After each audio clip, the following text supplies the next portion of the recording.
11월 9일 매일 기도회를 시작하겠습니다. 찬송가 20장 큰 영광 중에 계신 주 함께 찬양하겠습니다.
오늘 우리에게 주신 하나님 말씀은 다니엘 11장 1절에서 19절의 말씀입니다.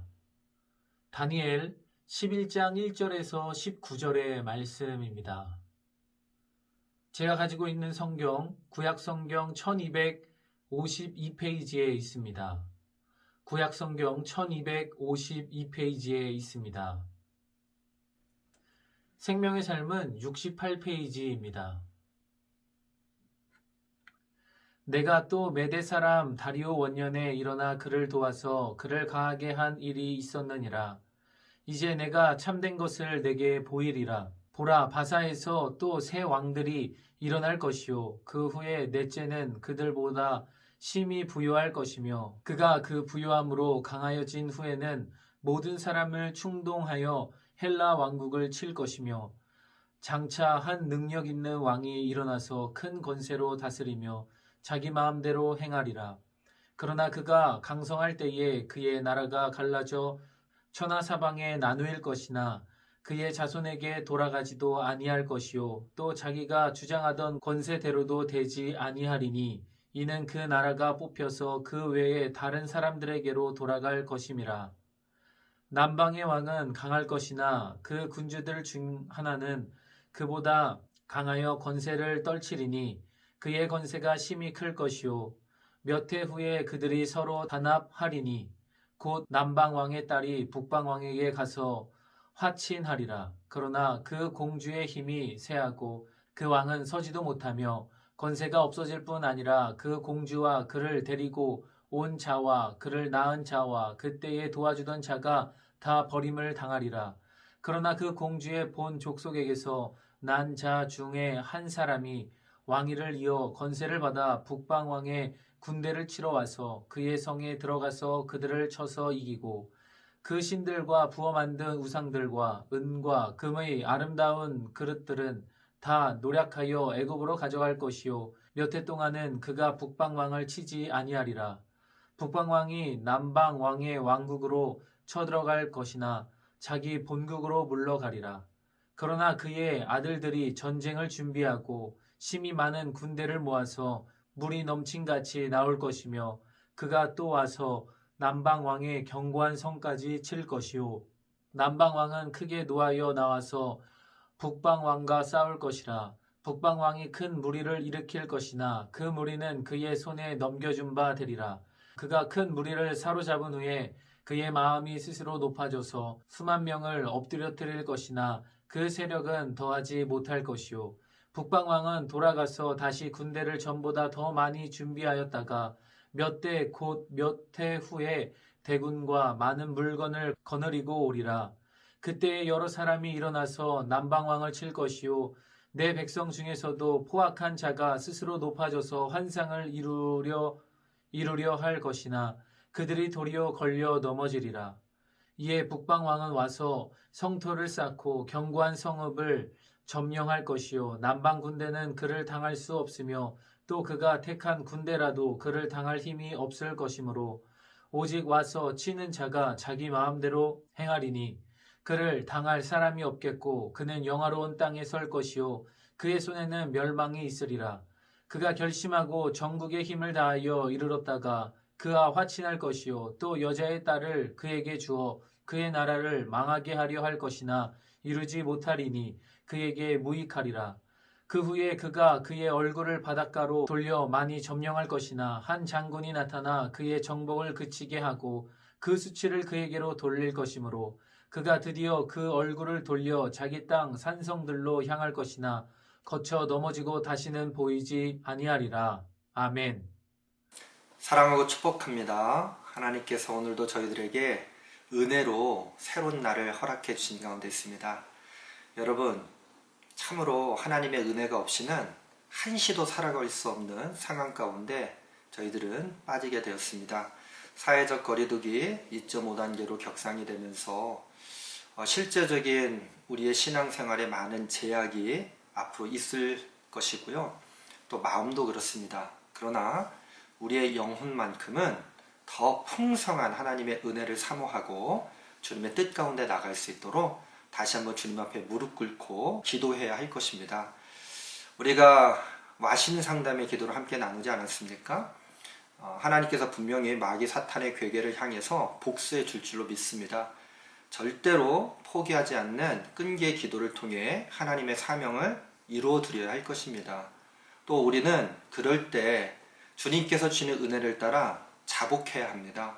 통회하며 회개하고 회복의 은혜를 베풀어 주실 주님의 은혜 가운데 나아가는 것이 우리의 삶에 마땅하지 않겠습니까? 여러분 힘을 내십시오. 하나님께서 이 모든 것들을 새로운 주님의 뜻 안에서 이루어질 수 있도록 인도해 주실 줄로 믿습니다. 이혈령 비혈령이라고 하는 이야기가 있죠. 귀에 걸면 귀걸이, 코에 걸면 코걸이라고 하는 이야기입니다. 이혈령 비혈령. 상황에 따라서 원칙은 없어요. 그냥 상황에 대처하기 위해서 이리저리 휩쓸리고 말도 바꾸고 행동도 다르게 하는 것, 이것을 우리는 이혈령 비혈령, 귀에 걸면 귀걸이, 코에 걸면 코걸이라고 이야기를 합니다. 그러나 우리 주님은 어떠세요? 우리 하나님께서는 상황에 따라서 절대로 주님의 뜻을 바꾸시는 분이 아니십니다. 오히려 그 뜻을 분명하게 하셔서 우리들에게 말씀하시면서 이 상황을 바꿀 수 있는 은혜와 용기를 우리들에게 주신 줄로 믿습니다. 세상에 따라서, 세상의 환경에 따라서, 세상의 형편에 따라서, 세상에서 일어나는 일들에 따라서 하나님께서 이리저리 바뀌신다면 우리가 어떻게 하나님을 믿고 의지할 수 있겠습니까? 여러분 다시 한번 주님 앞에 고백하십시오. 우리를 굳건하게 붙잡아 주시는 주님의 뜻을 깊게 묵상할 수 있는 하루가 되어지기를 소망합니다. 이제 다니엘서 11장의 말씀까지 오게 됐습니다. 다니엘서 11장. 다니엘서 11장의 말씀이 환상을 통해 우리가 배울 수 있는 것은 무엇일까? 다니엘을 생각해보면 다니엘이 살았던 시대는요, BC 6세기와 5세기입니다. 그런데 역사에 기록이 되어져 있고 이미 우리는 그 역사를 보고 있는 덕분에 그 다니엘이 보았던 환상이 다 이루어졌다고 하는 것을 알 수가 있어요. 그러나 다니엘이 환상을 보고 이 글을 썼을 때 당시의 사람들은 긴가민가 했을 거란 말이죠. 역사는 우리들에게 교훈을 줍니다. 바로 그렇습니다. 여러분, 앞으로 어떤 일들이 일어날까에 대한 궁금증 모두 생길 수 있지만 이 모든 것들을 좀 내려놓고 다니엘의 이야기를 통해서 하나님이 우리의 역사의 주인이 되어주시고 주관자가 되어주심을 믿음으로 고백하면 바로 그 믿음의 고백 덕분에 우리들은 희망찬 하루와 미래를 열어가게 될 줄로 믿습니다. 오늘 다니엘서 11장 1절부터 19절까지의 말씀을 통해서 다니엘이 어떤 또 환상을 보고 있는지를 짤막하게 나누고 그 환상의 이야기가 우리들에게 주는 교훈이 무엇인지를 한번 묵상해 보도록 하겠습니다. 오늘 말씀은요, 1절부터 4절 그리고 5절부터 19절로 이렇게 구성이 되어 있습니다. 두 부분으로 좀 나눌 수가 있을 텐데요. 하나님께서 다니엘에게 환상을 보여주셨던 이유가 있습니다. 그리고 다니엘뿐만 아니라 많은 선지자들에게 하나님께서 환상을 보여주시고 그리고 미래의 일들에 대한 예고를 하는 것이 아니라 하나님의 말씀을 전달해 줄 수 있는 사명을 감당케 해주셨습니다. 왜 그랬을까요? 두 가지 이유가 있습니다. 첫 번째는 하나님의 전지전능하심을 드러내시기 위해서입니다. 하나님의 전지전능하심을 알게 하시기 위해서. 두 번째는요, 세상적인 결말의 끝이 무엇인지를 우리들에게 분명하게 가르쳐 주시기 위해서 환상도 보여주시고 때로는 미래의 일들에 대한 예고뿐만 아니라 하나님의 말씀을 대언할 수 있도록 예언자들, 선지자들을 이끌어 주시는 가운데 있습니다.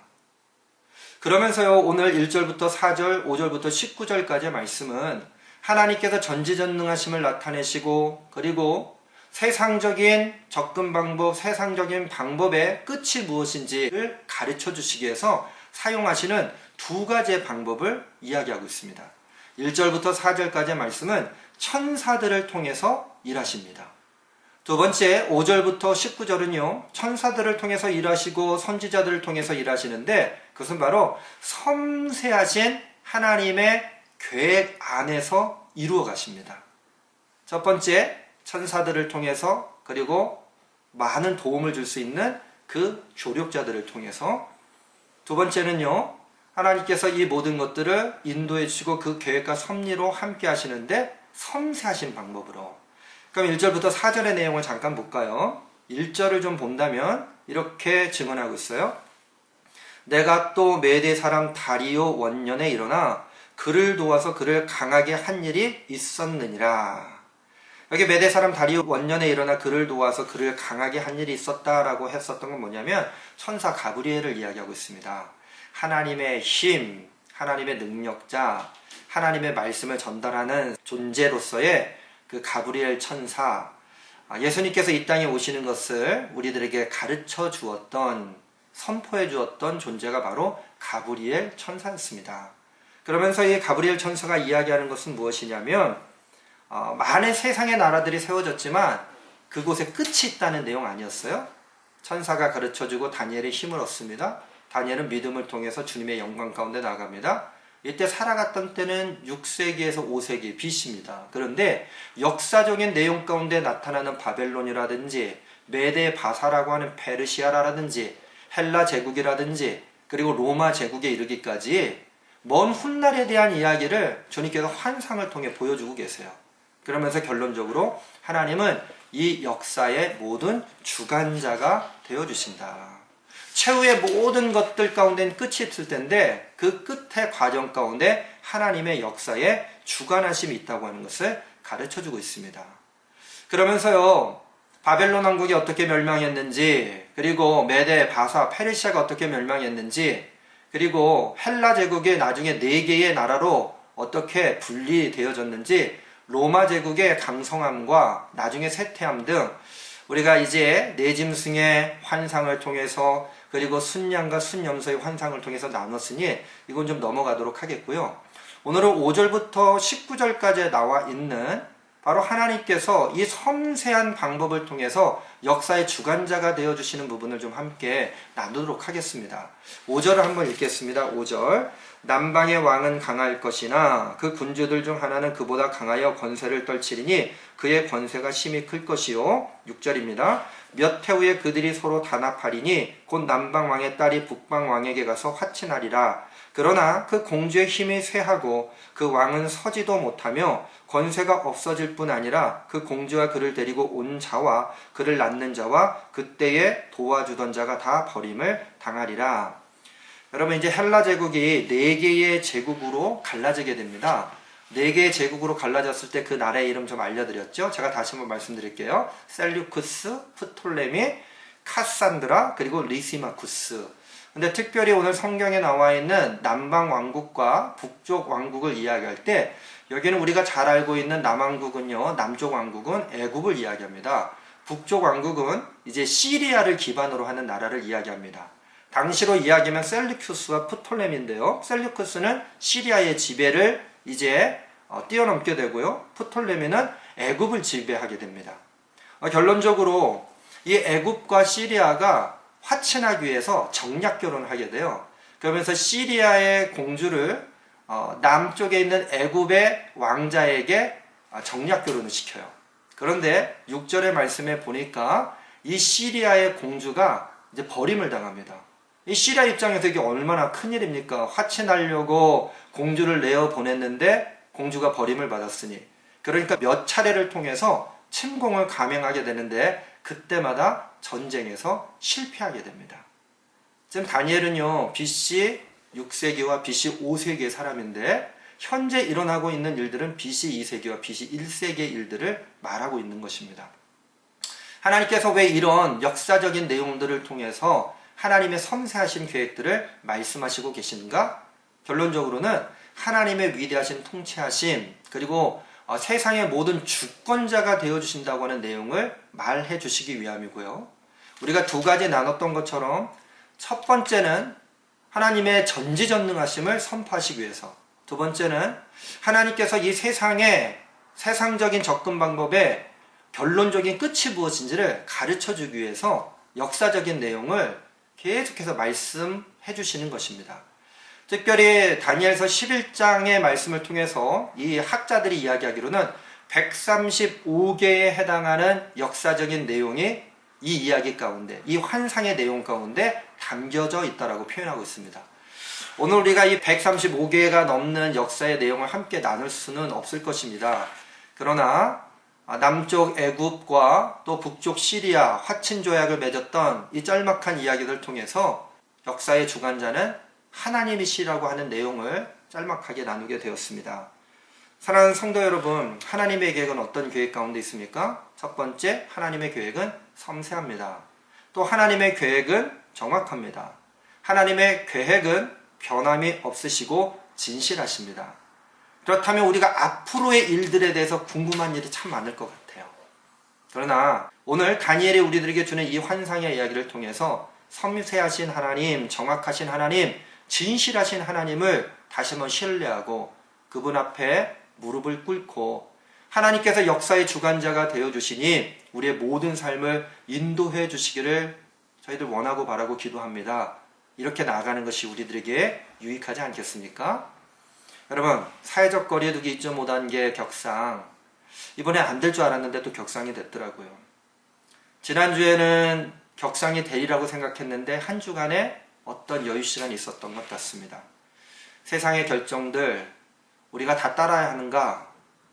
우리 같이 더불어 살아가고 있는 세상의 사람들을 배려하기 위해서 우리가 최대한 그 모든 것들을 받아들이고 함께 합력해야 할 것입니다. 그러나 교회의 근간과 교회의 본질이 흔들리는 일은 없어야 하지 않겠습니까? 그렇다면 오늘 우리가 지금 미디어를 통해서 드리는 이 매일 기도회, 그리고 우리가 함께 주님 앞에 무릎 꿇고 기도하는 그 기도의 음성을 주님은 들어주시고 응답해 주시고, 이제 시간이 지나고 지나 팬데믹, 코로나19가 다 종식되면 그때 이런 하나님의 뜻이 있었구나, 우리가 함께 모여 이야기 나눠야 되지 않을까요? 오늘은 절망적인 하루가 아니라 희망적인 하루로 시작을 하고 싶습니다. 이 주간 가운데 어떤 일들이 일어날지 몰라요. 앞으로 어떤 일들이 일어날지 모르지만 오늘 여러분 그 희망을 결코 버리지 마십시오. 하나님의 능력과 은혜 가운데 나가기를 바랍니다. 하나님의 전지전능하심을 믿으십시오.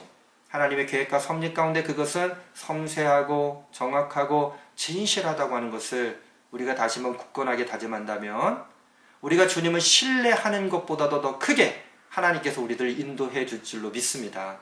우리의 마음이 때로는 이혈령 비혈령 이렇게 저렇게 왔다 갔다 할 수도 있지만 오늘 그 흔들리는 마음을 말씀을 함께 읽고 듣고 묵상하고 결단하는 것을 통해서 기도하면서 다시 한번 붙잡고 주님의 뜻 가운데 나아가는 우리 모든 제일가족들 되어지기를 주님의 이름으로 간절히 축원합니다. 기도하겠습니다. 주님, 역사의 주인공은 주인님이심을, 주께서 이 모든 세상을 통치하여 주시고 인도하여 주심을 깨달아 알게 하여 주심을 감사드립니다. 하나님, 저희들 이혈령 비혈령의 삶을 살아갈 때가 있습니다. 귀에 걸면 귀걸이, 코에 걸면 코걸이. 다시 한번 역사의 주관자이신 주님 앞에 우리의 삶을 전적으로 의탁하게 하여 주시고 주님의 전지전능하신 가운데 모든 것이 합력하며 선을 이루게 될 것을 믿고 나아가게 하여 주시옵소서. 주님의 구원하심의 계획, 그것은 섬세합니다. 정확합니다. 진실합니다. 다시 한번 주님을 신뢰합니다. 흔들리지 않도록 하여 주시고 한 치 앞도 보이지 않는 이 어려운 형편 가운데 우리가 마음과 뜻과 정성을 다하여 마음을 합하고 우리의 영적 고백을 하나 되게 하는 것을 통해서 하늘 아버지를 따라 나갈 수 있는 삶으로 인도하여 주시옵소서. 우리 모든 제일가족들 건강에 복 주시기를 간절히 소망합니다. 머리털 하나 상하지 않도록 하여 주시고 코로나19로부터 지켜주시고 보호하여 주시고 치유하여 주시고 회복시켜 주시옵소서. 온 세상 가운데 평화의 왕으로 오시고 회개의 기도를 드리며 회복케 하시는 주님의 영광 가운데 나아가기를 원하는 주님의 자녀들을 꼭 붙잡아 주시기를 간절히 소망하고 우리 구주 예수 그리스도 이름으로 감사함으로 기도드립니다. 아멘. 여러분, 오늘의 말씀 주님께서 우리들에게 다니엘에게 보여주셨던 그 환상처럼 천사들을 보내주시고요. 섬세한 하나님의 구원의 계획 가운데 우리들 인도해 주실 것을 믿고 다시 한번 기도하기 원합니다. 주님 앞에 굳건한 믿음의 고백을 드리면서 함께 기도하도록 하겠습니다.